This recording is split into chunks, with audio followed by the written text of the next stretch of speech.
Hey folks, welcome back. Pop Retro. Pop Retro 1 at Twitter and Instagram, facebook.com/Pop Retro 1. That's where you can find me on social media. So I thought I'd pop in here really quick and do a quick video on a movie that I rewatched recently with my little nephew. Well, he's not so little anymore. He's 17 now, but he came over a month or so ago, and I know he likes parodies and spoof films and movies. We watched a lot of Leslie Nielsen movies over that weekend that he stayed. But one movie that we also watched that he had never seen was Black Dynamite. And I hadn't seen this since, I don't know, I think I saw it maybe a year or two after it came out. It came out in 2009, and it's a blaxploitation action comedy. And it's a true satire, a true homage of the blaxploitation cycle from the early 1970s. And in fact, they even set this movie in the 1970s. And so a lot of stuff is lovingly made fun of, from the tropes in blaxploitation cinema down to things that you would expect to be made fun of from the 1970s, and in particular the early 70s. So Black Dynamite, he's a CIA agent looking to avenge his brother's death while also cleaning up the mean streets after his community has fallen prey to some new drug that's out on the streets. And again, truly, a lot of times I think things can really make fun of an old genre in a sense that is truly just making fun of it, whereas this film actually does it in such a loving way that you can tell that they really have a love for blaxploitation cinema. And Michael Jai White is the star. He plays Dynamite, and he was in Spawn from 1997, and in some Tyler Perry films, Arrow, I believe The Dark Knight, I think.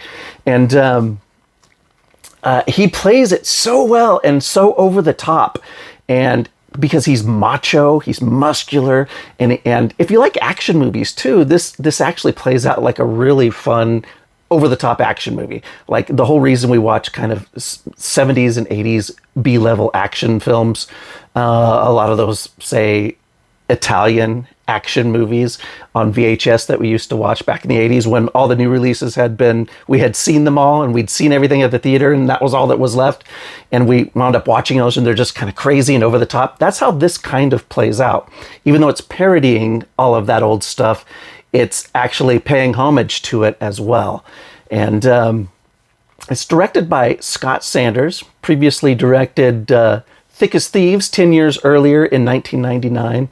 And gosh, Black Dynamite, he cleans house on drug dealers of his old hometown. He seeks vengeance on those who killed his brother. He tracks the bad guys down to a shady congressman who's involved in all this crap.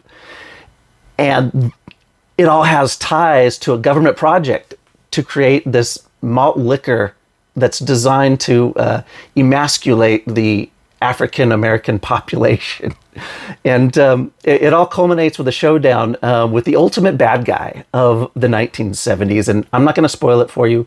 You'll have to watch or look it up online if you're that curious to see who the final boss of this is. And you'll be surprised at how good the guy's kung fu and martial arts skills are in the final confrontation. So also stars Sally Richardson, who was in A Low Down Dirty Shame back in 1994. And also the TV series Eureka, which I've watched recently. Arsenio Hall is also in this. He plays a character named Tasty Freeze. And if you're my age, if you're in your 40s or a little younger or a little older, you probably came of age watching Arsenio's talk show, The Arsenio Hall Show, back in the late 80s and early 1990s. The movie had a $2.9 million budget, from what I could find online, and only made just under 300,000 at the box office. So it wasn't a success as far as the box office budget. I don't know if it's had probably has a cult following, I guess, online. I really don't know how beloved this movie is. But I mean, I've only seen it twice now. I'm glad I got the Blu-ray, but I love it. I forgot how good it actually was, especially in, I don't know, these modern times where I kind of think there's a lot of stuff that just doesn't. It's too. A lot of movies today are too scared to do a movie like this. You know. There was also an animated spin-off on Cartoon Network's Adult Swim, I believe in 2012 or 13. It ran for 2 seasons. Michael Jai White also was in that. He voiced his character, Black Dynamite, in the cartoon version as well. Take a look at this Blu-ray disc. This came out in 2010, this Blu-ray. This is from Sony. And there's a look at the back. And there's a look at the disc. And there is some reversible art on this thing, it looks like. So let's, I'm going to pull it out so you can see it. There you go. All the cast there, or a lot of the cast, I should say. The Blu-ray disc has an audio commentary, deleted scenes, a making of featurette, and a Comic-Con Q&A panel, along with an extra featurette and a trivia track. Now, Michael Jai White also said in an article I found on Variety, that was published in Variety in June of 2021, so just last year, not even a year ago, like half a year ago, as of the time of this recording of this video, that he's working on a sequel to Black Dynamite as a project through the new studio that he was in the process of launching at that time. I don't know if he got it up and running or if it's up and running or what, but as of about 8 months ago, 7 or 8 months ago, Black Dynamite 2 was at least in the thinking stages and in the planning stages. So there you have it, folks, 2009's Black Dynamite, and definitely recommend it if you've never seen it. Lots of action, lots of explosions, lots of over-the-top characters, from the good guys to the bad guys to lovingly playing homage to all the tropes of blaxploitation action cinema of the 70s, and just a fun time. So thanks for tuning in, and I will see you next time at the next video.